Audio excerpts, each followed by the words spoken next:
Assalamualaikum warahmatullahi wabarakatuh. Selamat malam, selamat berjumpa lagi kawan-kawan Rukot dan Roqiyah, Jamiyah Ruqyah Wacanah dimanapun berada, juga kepada segenap saudaraku muslimin muslimat minasaqalainil insi wal jin, dari golongan manusia dan jin. Kita tahu bahwa Rasulullah hampir tidak pernah mendefinisikan apapun yang beliau sampaikan kepada sahabat-sahabatnya.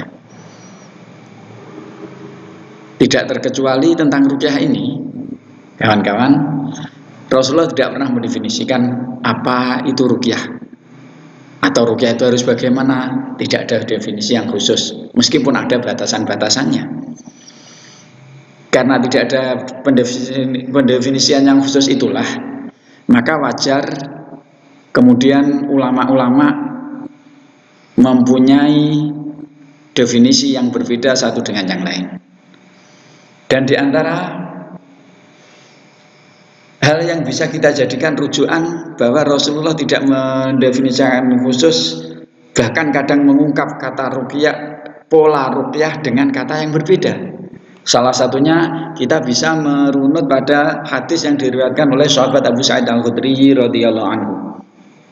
Abu Sa'id Al-Khudri radhiyallahu anhu pernah menyatakan bahwa anna Jibril atan Nabiy sallallahu alaihi wasallam, bahwa malaikat Jibril pernah mendatangi Rasulullah sallallahu alaihi wasallam. Faqala, kemudian malaikat Jibril menyampaikan, "Ya Muhammad, wahai Muhammad, istakaita, apakah engkau merasakan sakit?" Ketika ditanya begitu, faqala, kemudian Rasulullah menjawab, "Na'am, iya Jibril, saya sakit." Saat Rasulullah menjawab, merespon na'am, malaikat Jibril kemudian melanjutkan qala, mendoakan bismillahi arqik, dengan menyebut nama Allah, aku meruqyahmu. Min kulli syai'in yu'dik, dari setiap sesuatu yang menyakitimu. Min syarri kulli nafsin, dari keburukan setiap jiwa. Au ainin hasidin, atau pandangan dari orang yang dengki. Allahu yashfik, Allah menyembuhkan. Bismillahi arqik, dengan menyebut nama Allah, aku meruqyahmu. Hadis ini Rasulullah menggunakan kata arqik, malaikat Jibril menggunakan kata arqik, yang merupakan bentuk madhi dari kata dasar raqa yarqi ruqyatan. Artinya di sini menggunakan kata ruqyah.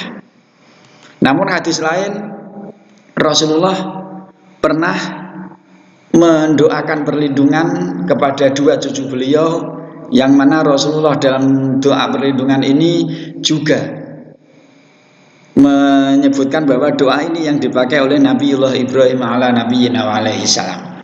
Kalimatnya, u'aidzukuma bi kalimatillahi tammah min kulli syaitonin wahamah wa min kulli ainin lamah. Aku meminta perlindungan kepadamu berdua, wahai Hasan dan Husain, bi kalimatillahi tammah, dengan kalimat-kalimat Allah yang sempurna, min kulli syaitonin wahamah, dari setiap gangguan setan dan gangguan binatang yang beracun, wa min kulli ainin lamah, dan dari setiap pandangan yang menyambar. Dari dua komunikasi hadis inilah salah satu alasan kenapa saya mengatakan bahwa Rasulullah tidak pernah mendefinisikan, dan akhirnya muncul pendefinisian yang berbeda tentang ruqyah. Kita bisa merunut dari kitab Fathul Bari, Syarah Sahih Bukhari, Syarah Sahihil Bukhari karya Syekh Ibnu Hajar Al-Asqalani. Beliau menyatakan war ruqyatu kalamun yustashfa bihi min kulli arid. Ruqyah itu kalimat yang digunakan untuk berobat, untuk mencari kesembuhan, min kulli aridin, dari setiap hal yang menimpa. Ini definisi yang sangat luas. Pokoknya setiap kalimat tidak ada pembatasan yang digunakan untuk penyembuhan, maka itu meminta kesembuhan, maka itu ruqyah. Dan untuk hal yang tidak, yang sangat umum, setiap hal yang menimpa maka itu ruqyah. Sedangkan sisi lain bermuara dari kitab Aunul Ma'bud Syarah Sunan Abi Dawud yang saya ambil dari kitab Al-Istidhkar karya Imam Al-Qurtubi. Beliau menyampaikan ar-ruqyatu hiya al-'udzah bi dhammil 'ain. Ruqyah itu adalah perlindungan, yang kata udzah ini dengan berharokat dhammah pada ainnya. Maksudnya perlindungan ay ma yurqabi minad du'ai li talabi syifa. Maksudnya adalah doa-doa yang digunakan untuk meruqyah. Dengan ruqyah itu li talabi syifa, untuk mencari kesembuhan. Dari definisi ini difahami bahwa ruqyah itu spesifik pada unsur kesembuhan. Ada lagi satu pendefinisian yang saya ambil dari kitab Qawaidul Fiqh karya Muhammad Amimul Ihsan Al-Mujaddidi, menyebutkan ar-ruqyah hiya al-'udzah allati ayillati tuktabu wa tu'allaqu 'alal insan. Ruqyah itu adalah perlindungan, maksudnya sesuatu yang ditulis dan digantungkan kepada manusia, digantungkan ke manusia, digantungkan di tempat mana tidak dibatasi, yang tujuannya untuk meruqyah minal aini, dari penyakit ain, wal faza'i, dan dari keterkejutan atau ketakutan, wa ghairima, dan dari yang lain. Di sini ruqyah di sini meliputi tulisan, tidak sekedar kalimat-kalimat. Bahkan dipertegas oleh beliau wa arrafa al-fuqaha bi annaha ma yurqabi min ad-du'a'i li talabi syifa.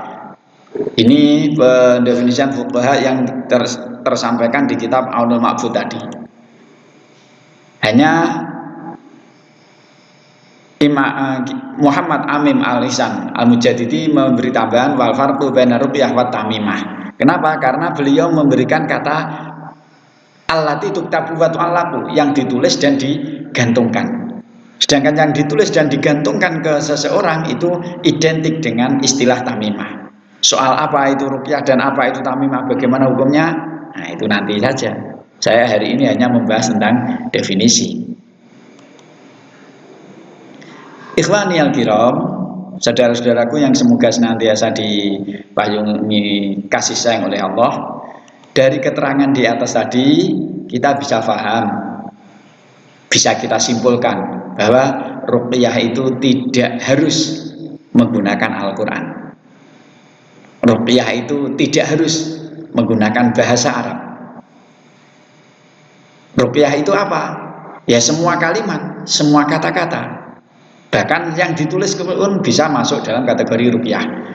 Baik sudah terjadi atau belum terjadi, maka itu juga kategori ruqyah. Termasuk kasus corona yang menimpa kita. Kita mulai sekarang menyatakan perang dengan corona, membaca surat-surat dari Al-Quran, membaca Al-Quran, membaca doa-doa. Tujuannya kita memerangi wabah corona, maka ini juga kategori ruqyah. Dalam bahasa Jawa, ruqyah terkenal dengan istilah suwuk. Dalam bahasa Sunda terkenal dengan jampe-jampenya. Bahasa Melayunya mantra-mantranya. Maka apapun yang kita minta kepada Allah untuk kesembuhan, untuk perlindungan, sudah terjadi atau belum terjadi, baik diucapkan atau dituliskan, itu masuk dalam kategori ruqyah. Di kitab Fathul Bari Syarah Sahihil Bukhari, Imam Ibnu Hajar Al-Asqalani memberikan tambahannya, dan ini bagi mereka yang ikut pelatihan, bagi kawan-kawan ruqyah dan ruqyah Jamiyah Ruqyah Aswaja Nahdiyah, sudah ada di buku kita.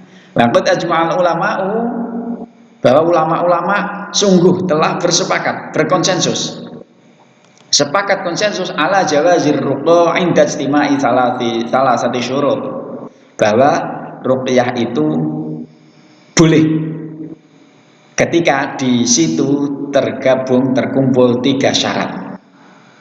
Syarat pertama, ayyakuna bi kalamillahi ta'ala au bi asma'ihi wa sifatihi, bahwa ruqyah itu dengan memakai kalam-kalam Allah Ta'ala atau nama dan sifat-sifat Allah. Dengan ini jelas boleh. Yang kedua, wabil lisanil arabi au bima yu'rafu ma'nahu min ghairi. Ini yang menjadi hal utama yang ingin kami sampaikan kepada segenap pemirsa. Ruqyah dengan bahasa Arab atau bahasa yang diketahui maknanya dari selain bahasa Arab, bahasa Jawa, bahasa Inggris, bahasa Belanda mungkin, bahasa Cina, selama minta kepada Allah, minta kesembuhan, minta perlindungan, maka itu termasuk ruqyah, suwuk, jambi-jambi dan yang lain-lain. Yang ketiga, wa ayyataqda annar ruqyata la tu'assiru fi dzatiha. Yang ketiga, syarat diperbolehkannya ruqyah ini bila mempunyai i'tiqad, keyakinan peruqyah atau yang membuat jambi-jambinya menyuwuk dirinya sendiri dengan keyakinan bahwa ruqyah itu bukanlah hal yang menimbulkan implikasi positif dengan kesembuhan, menyebabkan kesembuhan atau perlindungan. Artinya apa? Artinya bal bidzatillahi ta'ala, bahkan perlindungan itu, kesembuhan itu karena zat Allah Ta'ala, kehendak Allah Ta'ala yang memberikan kesembuhan kepada kita. Ikhwani al-kiram, masih ada satu hal yang bisa kita jadikan pegangan untuk menguatkan bahwa ruqyah itu tidak harus dalam bahasa Arab. Imam At-Tabrani dalam kitabnya Al-Kabir dari hadis Abdullah bin Mas'ud menyatakan bahwa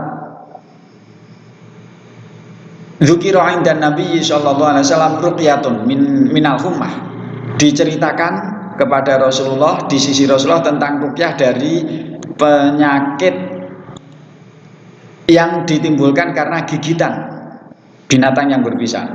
Faqala, kemudian Rasulullah menyatakan, a'riduha alayya, coba tunjukkan kepada saya seperti apa ruqyah itu. Fa'araduha, kemudian orang-orang yang menceritakan tentang ruqyah itu menyampaikan kepada Rasulullah. Ruqyahnya adalah Bismillahi syajjah qaraniyah milhah bahr qafta. Ini bukan bahasa Arab. Ini bukan bahasa Arab. Ketika di kalimat ini ditunjukkan kepada Rasulullah, disampaikan kepada Rasulullah, kemudian Rasulullah menjawab, faqala hadhihi mawathiqu akhadhaha Sulaiman. Ini adalah kalimat-kalimat, kalau orang Jawa mengatakan pianggel, kalimat-kalimat yang digunakan untuk pemantapan hati, kalimat-kalimat yang digunakan untuk bersumpah penyembuhan, yang diambil digunakan oleh Nabi Sulaiman sallallahu alaihi wasallam. Alal hawami, digunakan untuk merespon hal-hal yang berkaitan dengan binatang yang melata. Karena itu la ara biha ba'san, saya nilai ini bukan hal yang membahayakan. Ini menegaskan bahwa ruqyah itu tidak harus dalam bahasa Arab.